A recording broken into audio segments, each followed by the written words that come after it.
Olá, muito boa tarde. Começa agora o programa Mercado Futuro. Eu converso com vocês aqui do estúdio da B3, Brasil Bolsa Balcão, no centro histórico da cidade de São Paulo. Para ver esse programa aqui, que é essa conversa que eu vou ter agora, e muitas outras coisas, você basta acessar www.programamercadofuturo.com.br.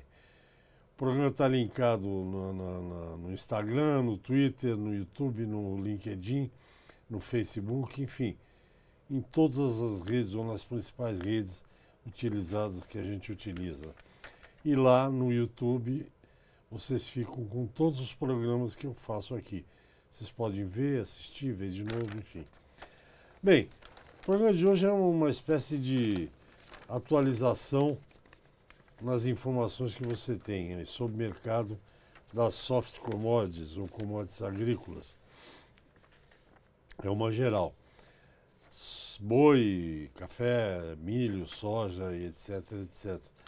E para falar sobre esse mercado, o que está acontecendo, tem muita coisa acontecendo, mas se for o caso eu vou cutucando o entrevistado. Está aqui o analista da MB Agro, César de Castro Alves. Muito boa tarde, César, obrigado. Muito obrigado. Mais uma vez você não trouxe o queijo de canastra, da Serra da Canastra. Ele só come o queijo da Serra da Canastra.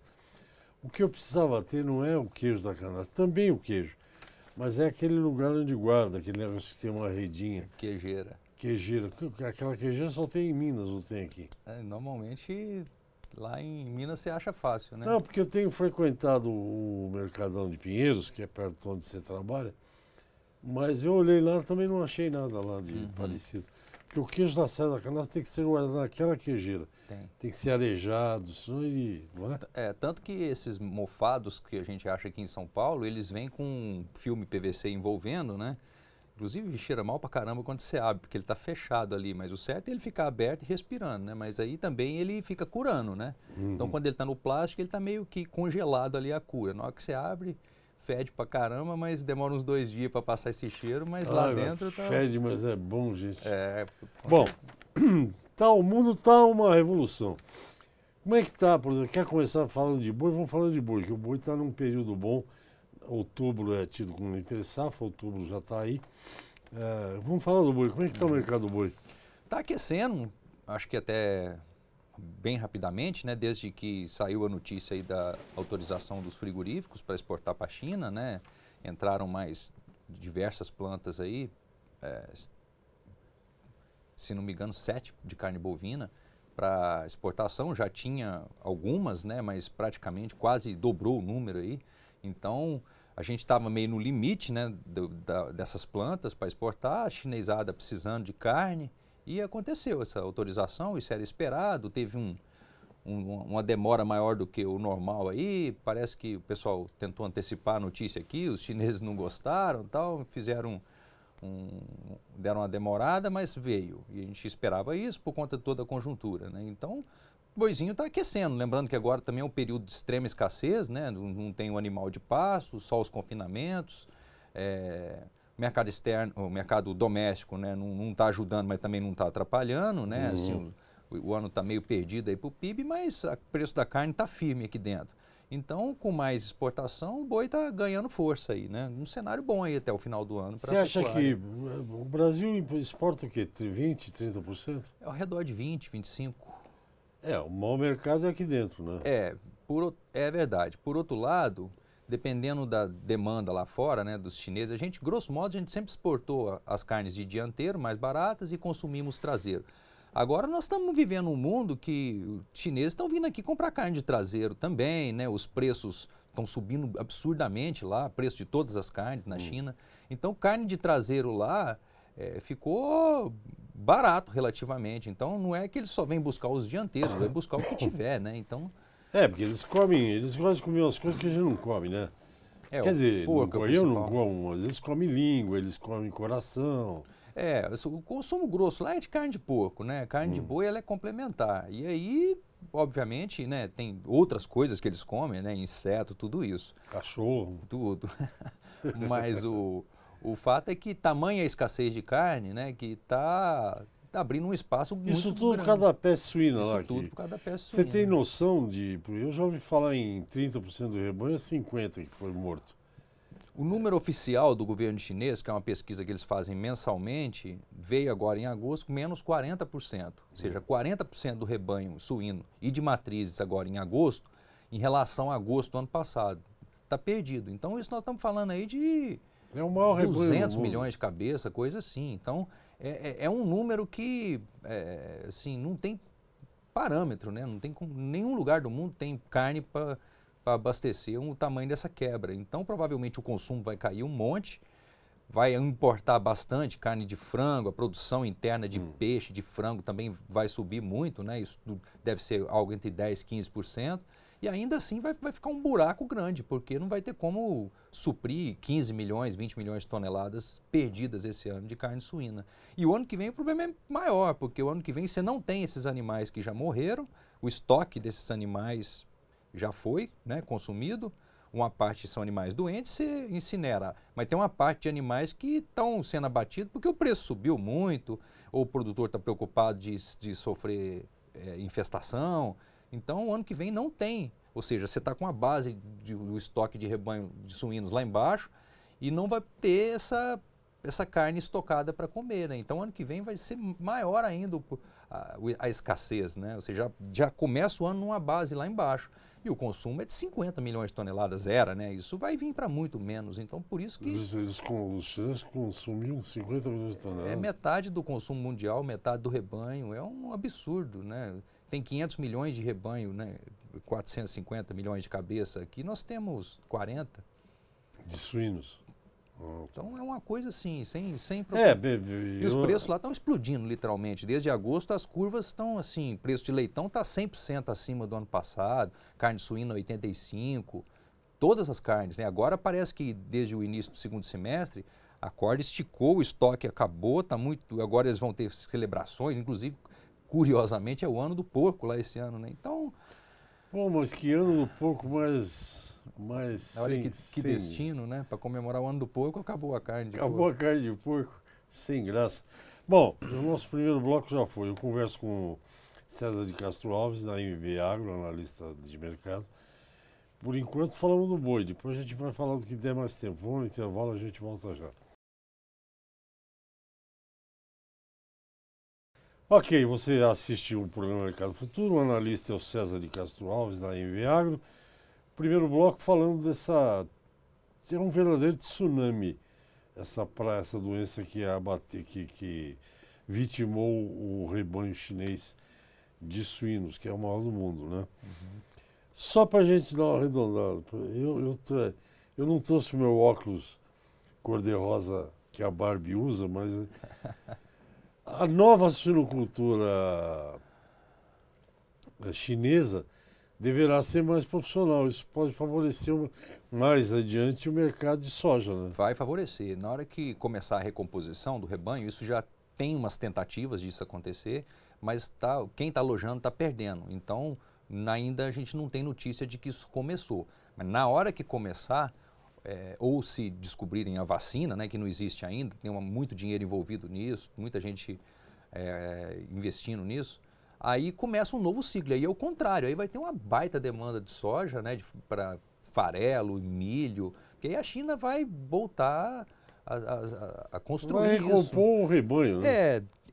Nesse momento, Resch, tem uma dúvida enorme do mundo todo se isso vai acontecer, né? Porque o que está acontecendo é o contrário, está se alastrando por toda a Ásia, lá, Vietnã. A suinocultura do entorno da China já está bastante afetada, né? Toda semana. Então, assim, gente, não tem sinal ainda de estabilização. E todos os países do mundo que a doença chegou, ela nunca mais saiu. É o caso da Europa, virou endêmico lá. Então...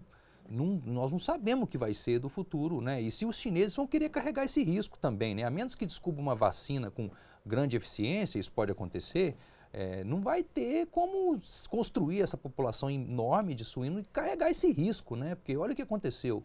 Eles sempre optaram por produzir internamente a carne e essa doença liquidou o plantel, né? Então, teoricamente, do ponto de vista estratégico, faria mais sentido importar de várias partes do mundo um pouco, né, dessa demanda pelo menos a importação ser maior relativamente ao consumo, né? O que sempre foi muito pequeno.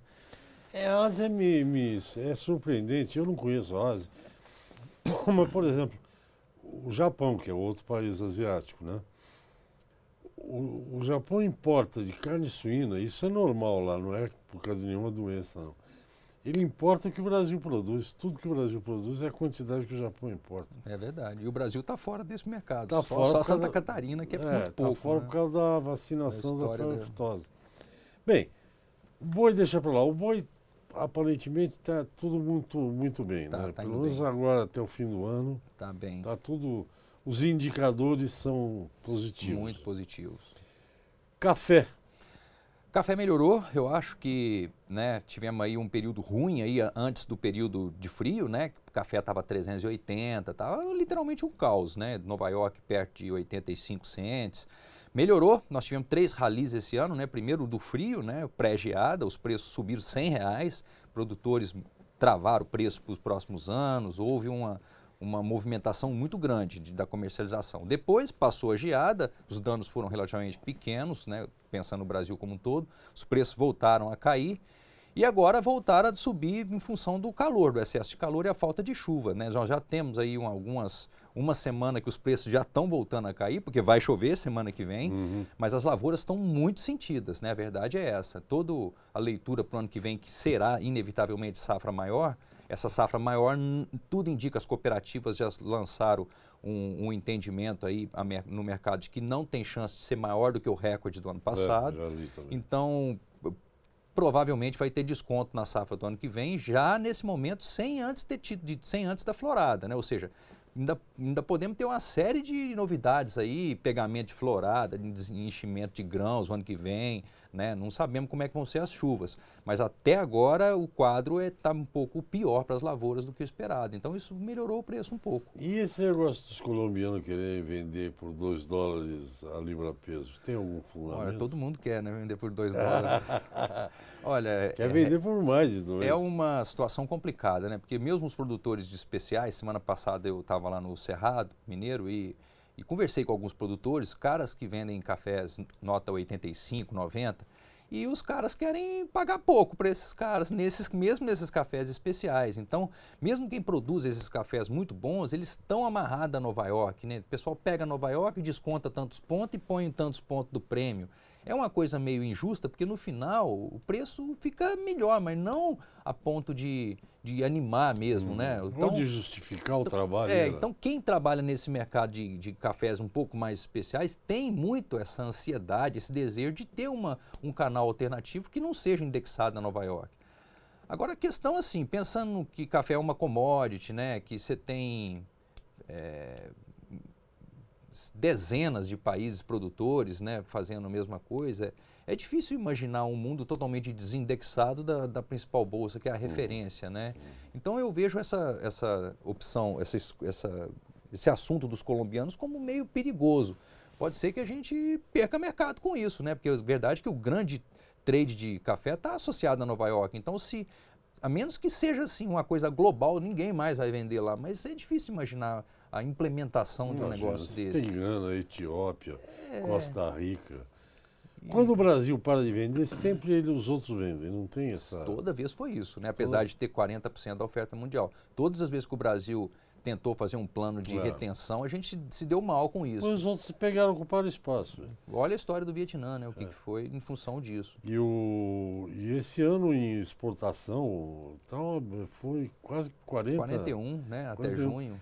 O Brasil ganhou um market share enorme. Recuperou tudo que tinha perdido, colhemos safra. É normal, esse ano agora a partir de agosto já começou a cair um pouco a exportação, os números, porque a nossa safra é menor. O ano que vem vai ter de novo 40 aí, 38 milhões de sacas para exportar. Eu acho que e é normal isso, que o Brasil tem que cada vez mais exportar mais para manter o share, né? Porque o consumo só sobe. Então tá tudo normal, mas de um modo geral eu acho que melhorou o quadro para o café. Né, apesar do ano que a coisa estica mesmo, que vai ter preço, tudo indica, é 21, que o Brasil vai colher safra pequena de novo e até lá, partindo do ano passado, o consumo vai crescer 12 milhões de sacas, o consumo mundial. Então o Brasil, o quadro mundial volta a ficar esticado do ano que vem que eu digo 21, né, daqui 2 anos. Mas o mercado sempre antecipa, né? E o fato é que o superávit para o ano que vem é pequeno. Então, qualquer problema que der aí daqui para frente, eu acho que o mercado de café pode dar uma firmada. Então, assim, eu imagino que o pior já tenha passado para o café. Eu fico numa sinuca aqui, porque eu recebo produtor de café que diz que estão vendendo com prejuízo, estão morrendo de fome, que está espalhando a pobreza em Minas, que é o principal produtor de café. Aí eu converso com o pessoal do Cerrado, lá de cima, tudo irrigado, tudo mecanizado, e aí eles me informam, ó, eu já vendi o ano que vem a 580, 610, é mais ou menos isso, né? Então eu realmente não sei o que falar dos preços do café, não sei se é bom ou ruim. Então... Olha, Regi, na média esse foi um ano complicado, porque o indicador CPEA, né, que hoje é 430, 440, é um preço que o produtor não consegue ele de média, porque ele tem muito café de baixa qualidade, escolha. E esse ano foi o problema, caiu muito, né, café no chão, recolheu, esse café diminuiu a qualidade, tem preço menor. Agora, ao mesmo tempo, vendas futuras feitas no ano passado e mesmo nesse ano, nos bons momentos que nós conversamos, são cafés que estão sendo entregues agora de mais de 500 e para o ano que vem vai ter café de 500 também sendo entregue, porque o produtor de café foi lá e usou o mercado da maneira certa, na hora certa. Então isso equilibra bastante o quadro. Vamos para o intervalinho que já me pediram, eu volto já já. César de Castro Alves, analista da MB Agro. Até já. Ok, estou de volta aqui comigo, César de Castro Alves, da MB Agro. Já falamos de boi, boas notícias. Café também pode ter boas notícias. O café é aquela coisa. Todo produtor, parece que não tem produtor igual. Cada um é diferente do outro, com problemas diferentes. Então, é complicado você generalizar quando fala de café. Soja também, temos a China, que se rolar aí uma vacininha contra a peste suína africana é capaz da China se recuperar. A Ásia, né? Porque parece que já está... Aí isso é bom para a soja. Eu queria dar só te fazer uma pergunta que acho que foi você que me falou. Foi pelo WhatsApp. Por enquanto, esse negócio da briga de cachorro grande, China e Estados Unidos, né? Usando a frase do editorialista do Financial Times, quem sofre é a grama, para o produtor de soja brasileiro ainda está bom, né? Tá bom. O prêmio tá bom, não tá? Tá bom, prêmio curto, né? Para o primeiro vencimento tá $1,50, né? Até um pouquinho mais que isso. Agora, para o terceiro vencimento, que já é a soja futura, já está 50 centavos. Então, isso vem de R$15 por saca para R$5. Então, quem tem soja disponível, soja está excelente, 70 e poucos, né? Lembrando que a gente estava vindo de 55 há pouco tempo atrás. Agora, para venda futura não está muito boa não, justamente porque Chicago está baixo e o prêmio futuro está precificando uma solução da guerra comercial. Não está com cara que isso vai acontecer, mas é verdade que... O estoque influencia? O estoque influencia muito. Aliás, esse ano vai ter uma quebra na safra americana. Nós ainda não temos esse número, né? Hoje o mercado ainda está incerto até quanto à área, quanto à produtividade, o que foi plantado, muito foi plantado fora da janela, né? Principalmente o milho, isso vai ter problema de produtividade, mas ninguém tem esse número fechado. O mercado trabalha com 100 milhões de toneladas de soja e 350 de milho. Milho a gente acha 350 vindo de 380, né? A gente acha que se quebrar até 40 milhões de toneladas, o balanço dá conta de absorver isso, né? Ou seja, teria um equilíbrio relativo ainda com 40 milhões a menos. Mais do que isso, começa a apertar muito o balanço de milho. E para a soja, a verdade é que essa quebra de safra, ela meio que resolveu uma parte do problema dos americanos, porque os chineses não estão comprando de lá, estão comprando tudo aqui no Brasil, fizeram uma montanha de estoques lá e agora eles vão ter menos soja nova entrando para... Então, meio que equalizou um pouco o quadro. Porque a soja não estraga, ela não perde a cor que nem café, você vende. E eles estão produzindo carne também a 1.000, né, os americanos. Então, assim, dificilmente deve haver uma solução para essa guerra comercial, não vai terminar num aperto de mãos, essa coisa vai longe, mas pode ser que tenha um alívio agora e os chineses comprem um pouco de produtos americanos, né, produtos agrícolas, lembrando que o Trump ele deve aliviar um pouco essa pressão, porque o ano que vem tem a eleição, ele quer se reeleger e se ele pisa muito no acelerador desse problema, ele complica o cenário para ele o ano que vem.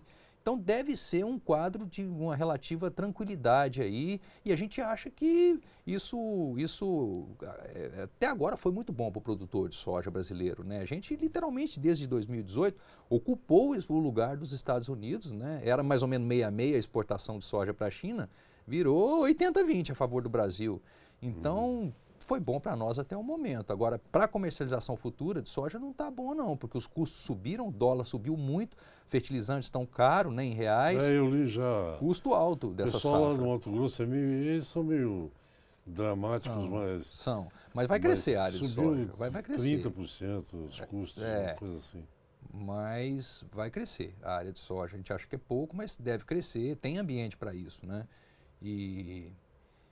Mas a verdade é que soja hoje, né, a gente está exportando muito, né? Soja esse ano menos, né, do que no ano passado, mas milho está... O retrovisor da MB Agro lá reflete alguma coisa aqui da Argentina? Isso pode atrapalhar o Brasil? Demais, sem dúvida. Na venda de carro eu sei que atrapalha, mas no agro... No geral, como um todo, né, não dá nem para imaginar o que vai ser a nossa relação, né, do Mercosul se voltar ao kirchnerismo, né? Essa coisa estava parecendo que ia engrenar, tinha uma sinalização de uma boa vontade entre os dois países em forçar essa integração maior do Mercosul. Teve um negócio do acordo com a Europa também, que era um desenho interessante, né, para o Mercosul.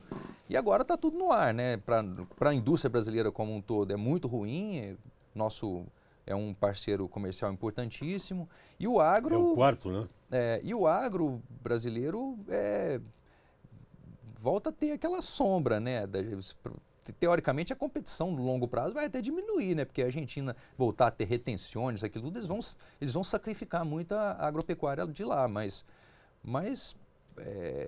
é uma destruição de valor imensa.